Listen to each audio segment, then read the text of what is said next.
Hey guys, what's up? How are you? Hebot here. I'm gonna do a Rise of Skywalker non-spoiler review and thoughts.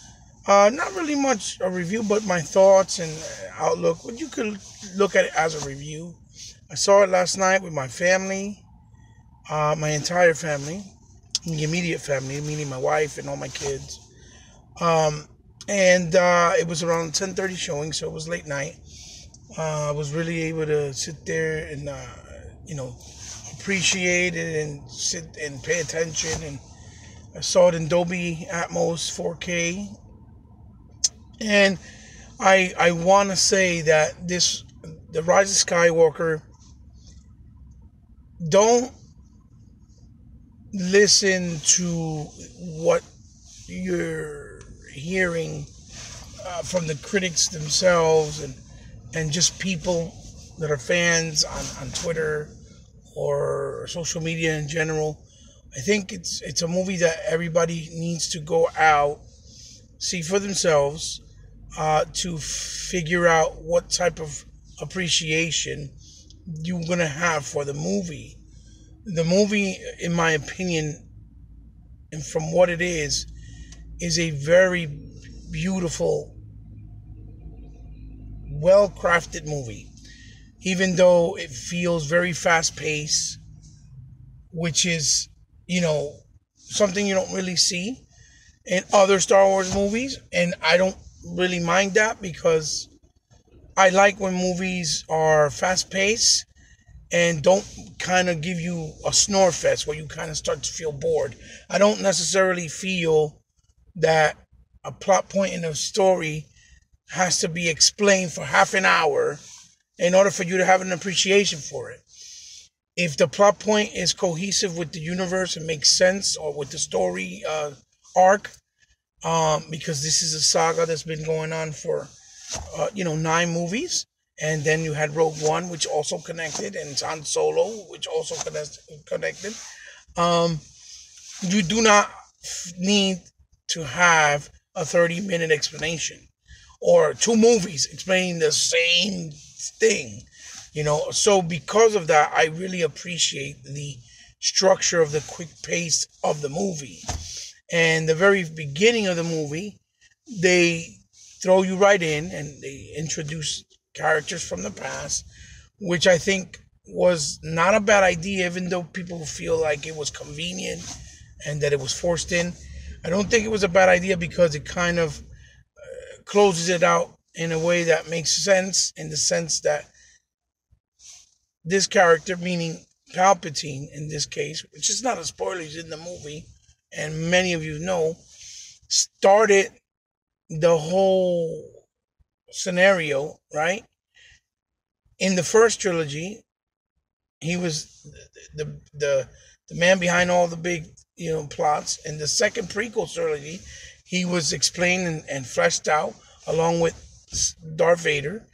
And then in this one, he was put in a way where, okay, he wasn't in the 3 movies, but it kind of makes sense for him to be part of this trilogy, to kind of end it off. And it makes sense, even though people may feel that it was forced. They give an explanation right in the beginning, how he returned, the reason behind a lot of elements that were structured in The Last Jedi. I was a person that I liked The Last Jedi because I think Rian Johnson did a movie that was very Star Wars, respecting the universe, but also trying to expand it to let the universe not feel just that it was only revolved around the Skywalker lineage. I think his idea was to give hope for the new people, like the new generation, to embrace it and get an appetite to want to have more Star Wars movies for the future. Okay? But like I said to a lot of people, like my friends and stuff like that, that this trilogy was very hard to make it about just Skywalkers, right? And and make it where people would appreciate it. Because a lot of the gripe that people have with Jedi is that they felt like maybe Luke Skywalker didn't have his dues. They didn't show him really flesh out and shine in the movie, which I think that's furthest from the truth. They did it, but they did it in a more mature and humanized way, in the sense that he was a broken man that went in hiding, and that he was trying to pass on the lineage to his nephew, and he let him down, and he felt like he failed, and he failed his sister, and he failed, his sister's husband, in this case Harrison Ford, which was his father, and that broke him. That broke him because he felt like he didn't meet the standards of a master Jedi passing something on to a Padawan. And the fact that it was family, direct family, made it even harder. Because this movie is not just about just family. This movie is about the children in the family, the struggles within family. Certain children given a really unfair passage in life, and then trying to give them value and meaning that just because they may not have came from somewhere in particular with more detail, or with the traditional sense of a mother or father, let's say, as a family growing up together, but that you can still become something important and very valuable down the road in your life. And that family is much more than just the traditional thought us as human beings have. That is much, much more than that. And at the very core, this movie is the most Star Wars movie that you're going to see being a Star Wars. It's Star Wars at its very finest. It's a Star Wars movie. You can't deny it in any way, shape, or form, no matter how fast the movie moves, no matter how much you think felt convenient, even though I don't think it was convenient. I don't think that's what they were aiming for. I think J.J. Abrams was really trying to show as much respect to Rian Johnson with what he did in Jedi, without offending him or offending his work. I think he tried to do as much as he could for the fans that were upset, that really felt divided, that didn't appreciate what Rian Johnson might have done. I think he tried to show respect to the people that did appreciate what Last Jedi did. He tried to show the respect for the entire trilogy and saga of the 9 movies all together as a whole. I think he also tried to add his own new ideas within the confines of the world and the story and what he had there, without any conflict of not really having enough explanation for it. I think Rey and Adam Driver's character and Kylo, throughout the 3 movies, that was the most consistent thing that fleshed out well, that you kept seeing things between them that kind of alluded to maybe this or maybe that, and you really didn't know if it was going to end up where one goes one way or one goes the other. And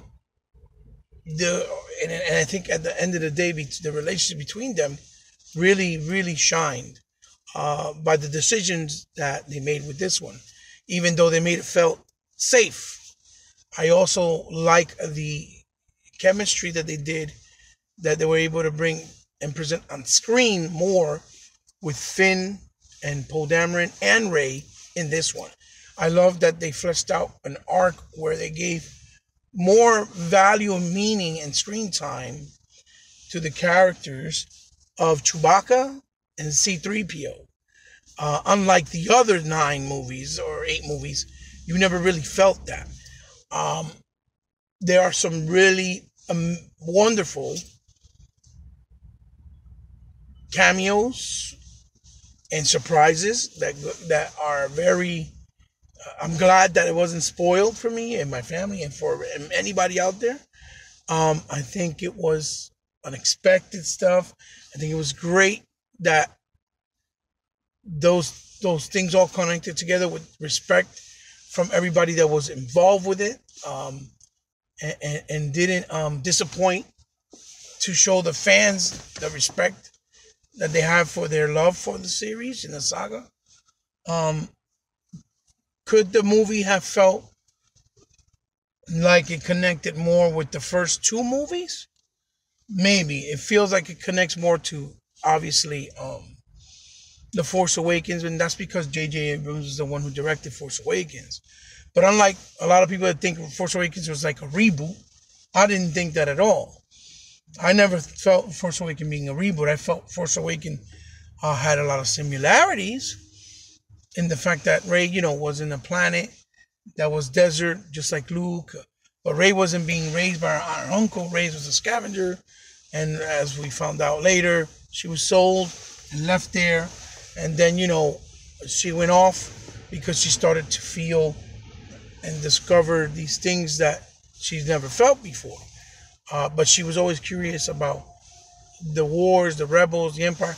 That's why they start her off looking inside a ship, which was a Star Destroyer that was crash landed in there in Jakku, to show you her curiosity, her calling that was calling to her. And I do feel that there were a lot of hints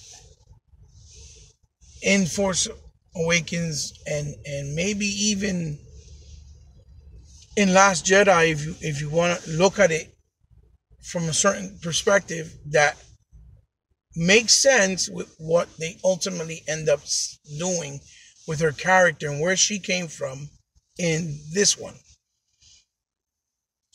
Even even though I know a lot of people are gonna think that no, that it's not, that doesn't feel like that was a thought that they had from the very beginning. I feel it wasn't a thought, but once they saw what they had in hand, they were able to put it in the way that it felt like it made sense, and it gave more value to a lot of the decisions that they did, and even characters that they brought back and presented in this one a lot more, in a grander way, in a grander scale.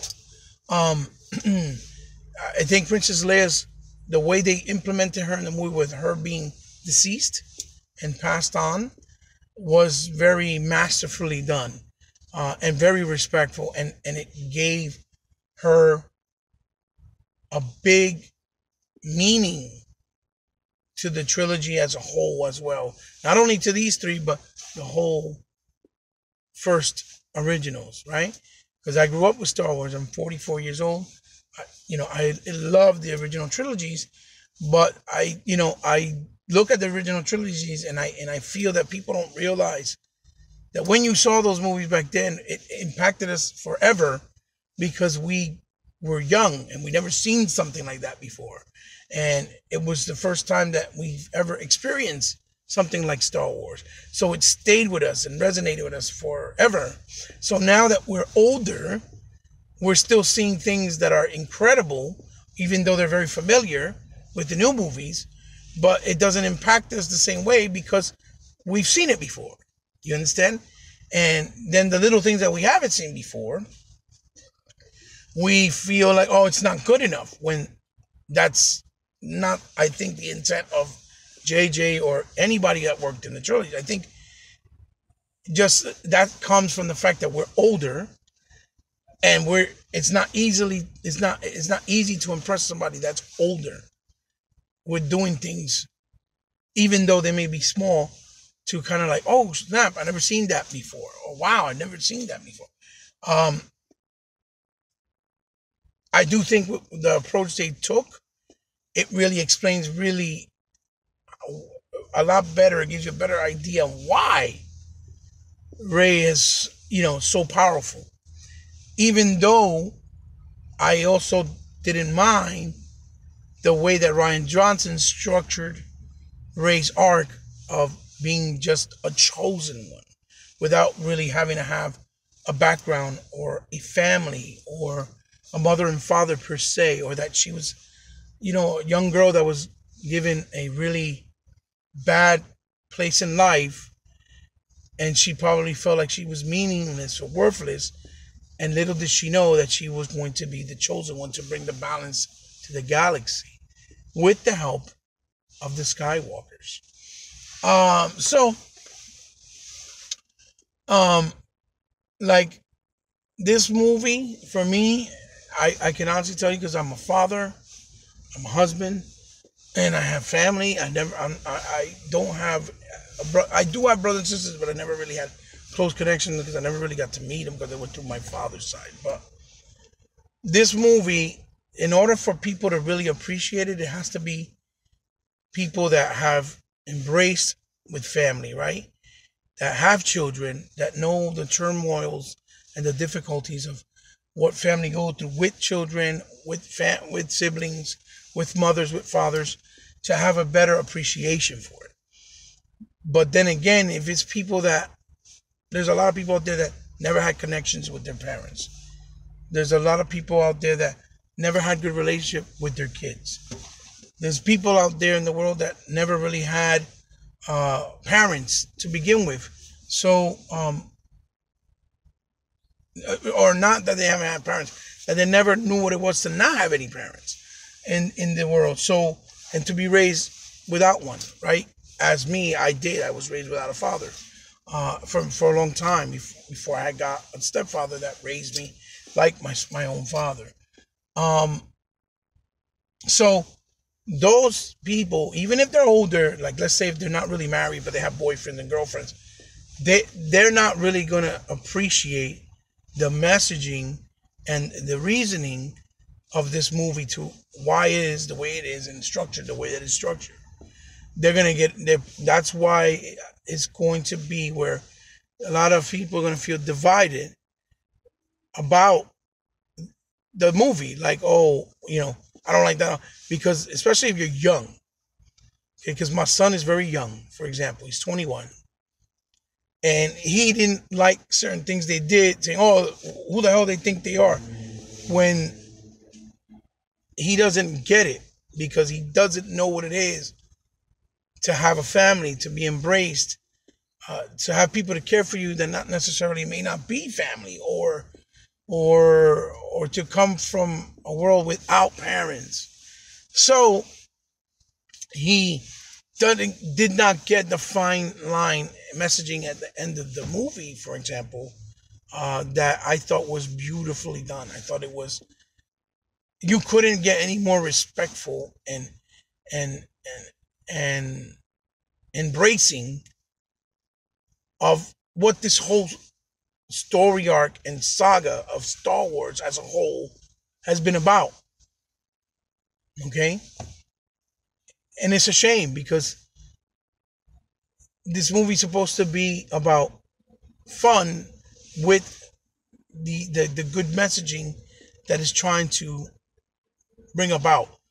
It's positive, it's beautiful, even though there's a lot of evil and dark in the world. It's a lot of references to religion, like in the sense of, with light and dark spiritually, things that we feel, when we have belief or when we believe in something, right?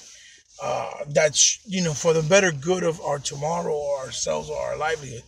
So I really think JJ did a beautiful job. I really think he meant well in every aspect and point of the way. I don't think he did anything to rush it.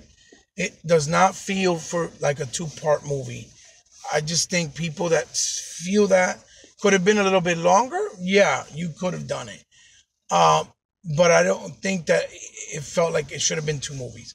I really think he put it in a way where the movie felt fun, fast, exciting, and at the same time it gave you what you needed to know and why it happened and where it came from. And it's stuff that it's already been touched on in other Star Wars movies that we've already seen. So it's not that it was something that was cheesily put in there. And even some stuff that you've been seeing in The Mandalorian. That's the new Disney Plus. Everybody's praising me when all it is just a fan service thing. And yeah, I've seen people complain that this movie had too much fan service, when in reality, it really doesn't. I think the balance of fan service is really well put in. It's not overly done the way that I've heard people say. That is not nowhere near the truth. It just feels like a Star Wars movie. And that's probably where they're identifying with, oh, it's too much fan service. Well, I mean, what it's supposed to feel like. Yeah, it doesn't take the risk that Rian Johnson took with Last Jedi, but Rian Johnson and J.J. Abrams are two different directors and doing two different things. And J.J. Abrams is more about the being more true to the material, like he did with Star Trek, okay?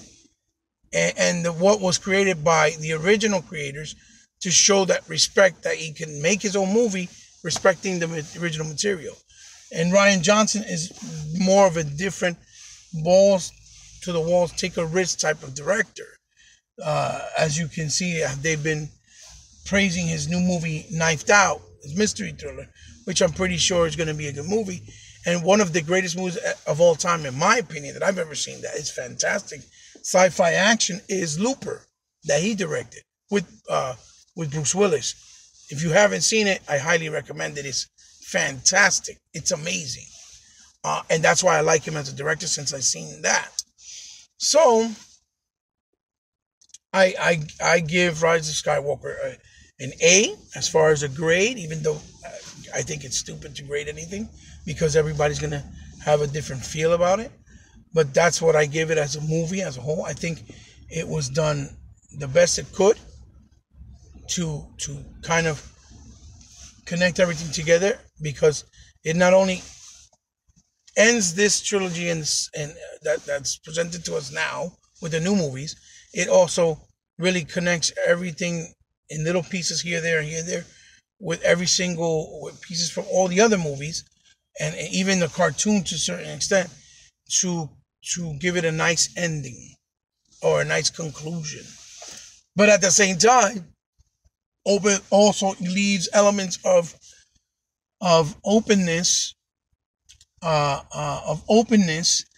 for you to, for if going forward they want to do, let's say, more Star Wars movies with certain characters, they absolutely can do that for the next generation of kids that embrace Star Wars. And I think that's beautiful, because you want Star Wars to live on, because it's so unique and different and special to so many people when we grew up with it, and it deserves to live on for other kids and generations, for their imagination, and so they can have stories to tell to their grandkids or their children when they get older, with that they experience with their parents. And that's a wonderful thing. It's the way it should be, in my opinion, when something is very important and impactful in our social society and life, like Star Wars. And it's something that's positive, that's good, that we need, because we have so much negativity on a daily basis in our world. Just look at the news and all the messed up things that are happening, that they just show you what's bad and not really what's good anymore. And people don't really like to talk about the good, just the bad. So yeah, that's my thoughts and outlook, and I guess / review of the Rise of Skywalker movie. I'm going to see if my brother Sega Forever saw it, and if he did, maybe we'll do a spoiler podcast talking about it and our thoughts and the stuff that they did, because I really won't want to spoil nothing for anyone. I think everyone should go out, like I said, and see it for yourself. Don't listen to anyone. See it for yourself. Don't listen to Metacritic. Don't listen to the reviewers. Don't listen to the fan review, nothing. Don't listen to anybody. Just go see it yourself if you're a Star Wars fan, a true Star Wars fan. Don't go in there with the mentality, this is going to suck. Don't do that, because then you're not going to be able to embrace what they're actually trying to give you. Don't go with the mentality of, this is just a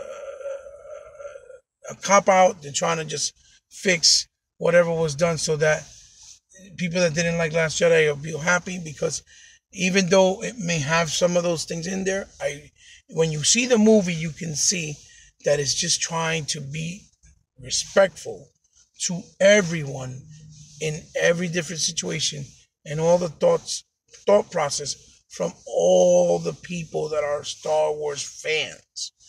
To, like I said, to the directors, the movies before it, the people who embraced it, the people who didn't embrace it, the people that like Last Jedi, the people that didn't like Last Jedi, so forth and so forth. I think it tries to do that as much respect to the material to cover everyone and all our feelings and that are from the people that are on board to the people that are divided. Go check it out. The Rise of Skywalker. I'm just happy that I'm still alive to be able to see the conclusion to such a beautiful, saga that was created so long ago when I was just a young boy at the age of 4 and 5 years old. Bravo! I think it deserves to be watched and I think it deserves to be talked about. And I really think that this is one of those movies because if you've looked through the history of Star Wars fans, this is one of those movies that as the years go on and go by, I think people are going to embrace it and talk about it more as far as Star Wars fans, and they're going to appreciate it more as the years go by. Because if you remember when they did the original trilogies and even when Jedi came out, people scrutinized it. They weren't happy. They didn't like it. They thought it was, I didn't like it. It didn't feel like Star Wars. It was this, it was that. It wasn't like Empire Strikes Back, and it's like there's a lot of little things like when they say, oh, but Leia and Han Solo's characters were fleshed out with real more when it wasn't. If you look back, they didn't really flesh that out in none of the movies.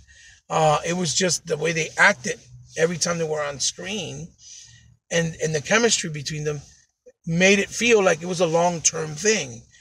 Just like they didn't show, Luke Skywalker training for years and years and years and years and years with a bunch of people. He trained a little bit with Obi-Wan in the first one, and then trained a little bit in Empire Strikes Back with Yoda, and that's it. He moved on because when he went to see Yoda in Jedi, Yoda died, and it took 3 movies to give one of the biggest plot points in the movie to you, which was that Leia and Luke were brother and sister,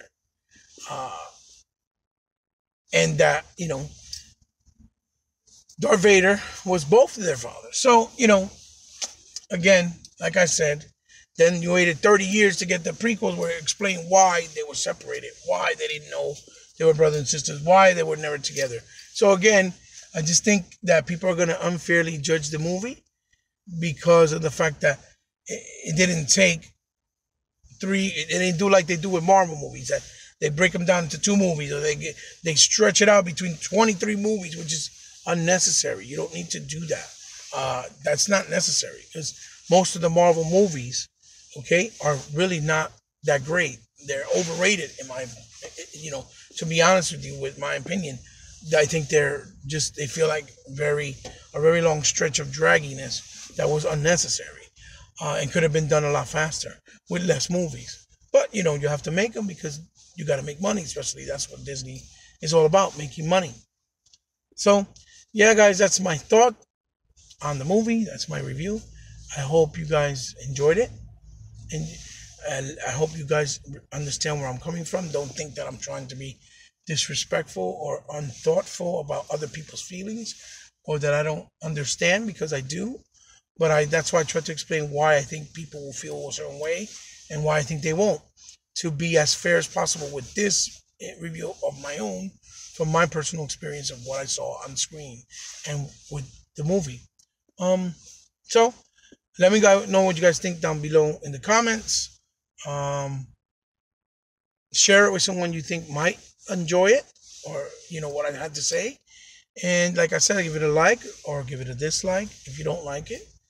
If you do like it, it's because it helps. And like I said, like always, if you came by and gave me the time to check me out, I appreciate you very much. And if you're a new subscriber, please subscribe, because it goes a long way and it helps me grow. If you did, I'm very grateful, because I know you didn't have to, but you become part of my family, like I've always said. So this is Heba signing off. I think this is going to be a movie that's going to be talked about for quite some time because there's a lot to talk about with it. It's a lot in there that you have to process and see. You got to see it. You're gonna have to see it multiple times to really grasp everything that was in it. To really, get the little fine details and really feel like you got the whole gist of what the movie was trying to do and present it to you on screen. That's it. So, see you guys soon. I will have a Patreon video up soon as well because I'm going to do one and explaining why. And I've been away for a while, but you guys will see me soon because I have a little window now of vacation with my kids. So I'll probably be able to do a little bit more, upload a little bit more frequently. Love you guys. If I don't see you in another video soon, happy holidays to everyone. Merry Christmas and be safe. Be blessed. I hope you all get whatever you deserve and need and wish for because this is a beautiful time of the year and we all should embrace it. Peace out, guys. Bye-bye.